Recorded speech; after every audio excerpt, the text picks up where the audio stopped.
ஹாய்ப்பா. வணக்கம், அனைவருக்கும் வணக்கம். எல்லாம் எப்படி இருக்கீங்க? நல்லா இருக்கீங்களா? காலையில் எல்லாம் வேலையை முடிச்சிட்டிங்களா? சாப்பிட்டீங்களா? டைம் என்னென்னு பார்த்தீங்கன்னா 8:15. வேலைக்கு கிளம்பிட்டேன். சும்மா ஒரு 5 நிமிஷம் பேர் நேற்று கடையில் நடந்த சம்பவத்தை பற்றி பேசிட்டு போகலான்னு வந்தேன். நேற்று ஒரு ஃபேமிலிக்கு சாப்பிட்றதுக்கு வந்திருந்தாங்க. ஒரு ஃபேமிலின்னா பசங்க ஒரு 30 வயசு பசங்க, ஒரு 3 பேர். 25 வயசு இருக்கும்னு நினைக்கிறேன் அந்த பொண்ணுங்க. அந்த பசங்களோட ஒய்ஃபா என்னன்னு தெரியல. 2 பொண்ணுங்க. அவங்களோட அம்மாவாட்டிருக்குது. அம்மாவா மாமியாருன்னு தெரில. மொத்தமாக 6 பேர் வந்திருந்தாங்க. கூட ஒரு குட்டீஸ் வந்திருந்தாங்க. அழகான குட்டீஸு. அப்படியே செம்மையாக கலரு, அழகான குழந்த. அந்த குழந்தைக்கு பார்த்திங்கன்னா ஒரு 2, 2.5 வயசு இப்படி தான் இருக்கும். 2 வயசு அப்படி இல்லைன்னா 2.5 வயசு. நல்லா நடக்கிறாங்க. சூப்பராக இருந்தாங்க குழந்த. வந்திருந்தாங்களா. பசங்க மட்டும் தனியாக ஒரு டேபிளில், லேடிஸுங்க 3 பேர் தனியாக ஒரு டேபிளில், குழந்தைய பக்கத்தில் உட்கார வச்சுருந்தாங்க. அந்த குழந்த எப்படி தெரியுங்களா சாப்பிட்டுது? சாப்பாடு சாப்பிட்டுருந்தாங்க. மீல்ஸ் மத்தியானம் ஆளுக்கு ஒரு மீல்ஸ் வாங்கி சாப்பிட்ருந்தாங்க. அந்த குழந்தைக்கு தனியாக இலையை வச்சு, சாப்பாடு கொஞ்சம் வச்சு, ரசத்தை ஊற்றி விட்டுட்டாங்க. அந்த குழந்தைய செல்லு எதுவுமே பார்க்க கிடையாது. இது வரலையும் கடைக்கு வந்த குழந்தைங்கள செல்லு பார்க்காம எந்த குழந்தைங்க நான் சாப்பிட்டு பார்த்ததே இல்லை. அந்த குழந்தை எப்படி சாப்பிடுதுங்கிறீங்க? அப்படியே நம்ம பெரியவங்க எப்படி ரசத்தை ஊற்றி இப்படி பிசைவோம். நிஜமாக எனக்கு அது ஒரு ஆச்சரியமாக ஆச்சு. ரசத்தை ஊற்றின உடனே அவ்வளோ பிசைஞ்சிக்கிறா. அவங்க வீட்டிலலாம் யாருமே பிசைய கிடையாது. சாப்பாடு மட்டும்தான் அவன் அம்மா எடுத்து வச்சாங்க. ரசத்தை மட்டும் ஊற்றுனாங்க அவன் அம்மா. அப்படியே அவ்வளோவே இருந்துட்டு சாப்பாட்டை நல்லா இப்படி பிசைஞ்சு அழகாக இப்படி அள்ளி வாயில் வச்சு சாப்பிட்டுட்டு, அப்பளம் எக்ஸ்ட்ரா அந்த குழந்தைக்கு வச்சுருந்தேன். அந்த அப்பளத்தை புட்டு வாயில் வைக்கிறேன். நம்ம பெரியவங்க எப்படி சாப்பாட்டை வாயில் வச்சுட்டு அடுத்தது காயோ என்ன இருக்குதோ, அப்பளமோ ஒன்று இருக்குது எடுத்துருக்குதோ வாயில் வைப்பாங்களோ, அதே மாதிரியே அந்த சாப்பாட்டை நல்லா பிசைஞ்சு அழகாக இப்படி கையால் அள்ளி வாயில் வச்சு அந்த அப்பளத்தை புட்டு வாயில் வைக்கிறான். அவள் ஒரு 10 கை சாப்பிட்றவரையுமே நான் அவளையே பார்த்துக்கிட்டு இருந்தேன். பாருங்களேன் எப்படி அழகாக வளர்த்துருக்காங்கல்ல. இதுமாதிரி நிறைய செல்லு கொடுக்காம குழந்தைங்கள நல்லா சாப்பிட வைக்கணும். ஆனால் உண்மையாகவே அந்த குழந்த வயிறு நிறையிற வரையும் நல்லா சாப்பிட்டா.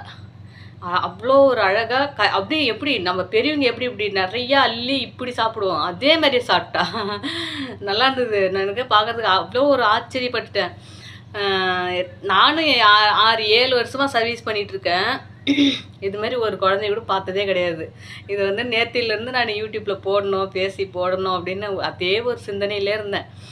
இன்றைக்கி என்ன டைம் இல்லை, இப்போ பஸ்ஸு கிளம்பிட்டேன்னு ஒரு 10 நிமிஷம் இருக்குது இல்லை, 8:30 தானே பஸ்ஸு கிளம்புவோம் அப்படிங்கிறதால அதுக்குள்ளே பேசிட்டு போட்டலாம் அப்படின்றதுக்காக தான். அதை முன்னாடி அதை ஒரு 10 பேராவது பார்க்கணும் அப்படின்னு நினைக்கிறேன். உண்மையாகவே சூப்பர்ப்பா. அந்த குழந்த க்யூட்டாக இருந்தாங்க. ரொம்ப ரொம்ப அழகாக இருந்தா. நல்ல ஒரு சிரிப்பு கலையான மூஞ்சி. எனக்கு அதெல்லாம் கூட தாண்டி அந்த குழந்த அந்த சாப்பாட்டை பிசைஞ்சு அவளே அள்ளி வச்சுட்டு அந்த அப்பளத்தையும் புட்டு வாயில் வைக்கிற பாருங்க, அந்த சாப்பாடு முழுங்கிறதுக்கு முன்னாடி. Super super. ஆனால் அவங்க பெற்றவங்கள்தான் அந்த புண்ணியம்லாம் போய் சேரும், அந்த பாராட்டும் போய் சேரும். அழகாக சூப்பராக செல்லு கொடுக்காம, அவ்வளோவே பெரியவங்க யாரும் ஊட்டி விடாமல் அவ்வளோவே சாப்பிட்டு அப்புறம் குடுகுடுன்னு இறங்கி ஓடினா கை கழுவுறதுக்கு. தன்னை போல் கை கழுவுறதுக்கு ஓடுறா. பின்னாடியே நான் ஓடி என்ன பண்ணேன், குழந்தை சிங்க்கு மேலே ரொம்ப உயரமாக இருக்கும்.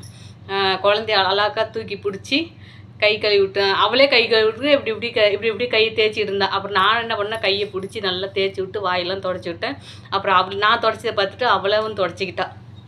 அப்புறம் அவங்க அம்மா பின்னாடியே வந்துட்டாங்க. கர்ச்சீப் கொடுத்தாங்க. அந்த கர்ச்சீப் பிடிச்சி அழகாக இப்படி என்னம்மா வாய் துடைக்குதுங்கிறீங்க, சூப்பராக துடைக்கிறா. துடைச்சிட்டு குடுகுடுன்னு ஓடி போய் அவங்க அப்பாட்ட போய் இப்படி கை காட்டுறா. அப்பா நானே கழுவிட்டேன் அப்படிங்கிற மாதிரி சொல்ல தெரியல. ஆனால் சரியாக பேசுவா போல், பேசலை. ஆனால் சிரிக்கிறா, நல்லா சத்தம் போட்டு சிரிக்கிறா. கூச்சப்படுறா, பேசுறதுக்கு கூச்சப்படுறா. சிரிக்கிறா, என்னை பார்த்துட்டு சிரிக்கிறா, அவங்க அப்பாவை பார்த்துட்டு சிரிக்கிறா. இப்படி அவளே கழுவிக்கிட்டாவலாமா, இப்படி காட்டுறா. அந்த பையனை திரும்பி கூட பார்க்க மாட்டேங்குது. நான் அப்படி சொல்கிறேன், குழந்தை என்னமோ சாடை காட்டுது பாரு கண்ணு அப்படிங்கிறேன். திரும்பியே பார்க்க மாட்டான், தண்ணி ஊற்றி குடிக்கிறான்.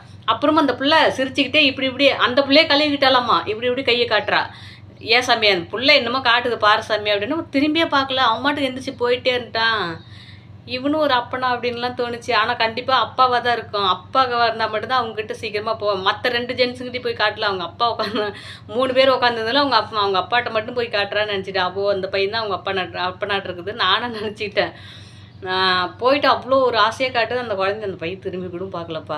அது ஒரு மனசு கஷ்டமாயிடுச்சு. அதுக்கப்புறம் வீட்டுக்கு கிளம்பும் போது அழகாக பாய் சொல்லிட்டு போனாங்க. போயிட்டேன் ஃபஸ்ட்டு. அப்புறம் அவங்க வீட்டில் இருக்கிறவங்களாம் அந்த அத்தை தானே ஒன்று கை கழுவி விட்டாங்க. பாய் சொல்லு சாமி அப்படின்னு பார்த்து அப்புறம் பாய் சொல்லிட்டு போகிறா. அழகாக இருக்குது குழந்தைய வளர்த்தா அதுமாரி வளர்க்கணுங்க. அதான் குழந்தை வந்து நாம் எப்படி என்ன சொல்லி வளர்க்குறோமோ அந்த விதத்தில் தான் வளரும். நல்லது சொல்லி வளர்த்தா நல்ல விதத்தில் வளரும்.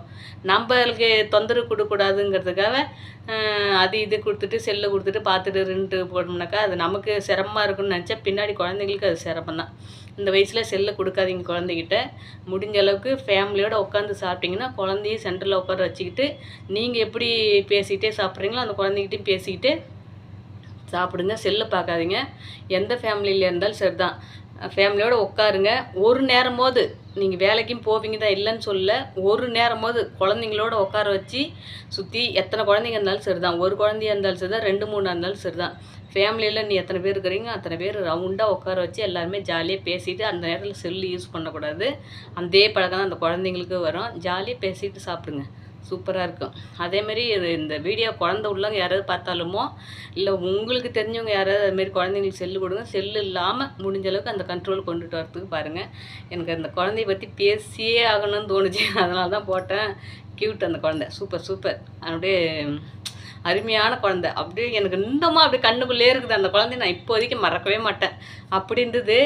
இன்னொரு நாளைக்கு நான் இப்போ எந்த அளவுக்கு சந்தோஷப்பட்டு அந்த குழந்தைய பற்றி பேசுகிறனோ, இன்னொரு நாளைக்கு அந்த குழந்தை கண்டிக்கு சாப்பிட்றதுக்கு வந்தாங்கன்னா கண்டிப்பாக நான் அவங்க வீட்டில் பர்மிஷன் கேட்டு வீடியோ எடுத்து யூடியூப்பில் போடுவேன்.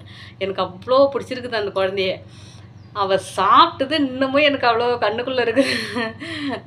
சூப்பர். உண்மையாகவே நான் இது வரலையும் எந்த மாதிரி குழந்தை சாப்பிட்ருக்காங்க. எப்படின்னா ஒரு பூரியோ இல்லை புரோட்டாவோ தோசையோ அதுமாரி தொட்டு சாப்பிட்ட குழந்தைங்கள நான் ரசிச்சிருக்கேன். செல்லை பார்த்துட்டு சாப்பிடுவாங்க. அப்போ இந்த சாப்பாடு சாப்பிட்டு ரசத்தை பிசைஞ்சு சாப்பிட்டுட்டு அந்த அப்பத்தை புட்டு வாயில் அது எனக்கு இன்னும் கண்ணுக்குள்ளேயே இருக்குது. மறக்க முடியல. சூப்பர். நான் அந்த குழந்தை இன்னொரு டைம் எனக்காகவே கடவுள் வந்து கொண்டு வரணும். நான் யூடியூப்பில் அந்த குழந்தைய வீடியோவில் போடுவேன். Okay bye. வேலைக்கு டைம் வச்சுப்பா.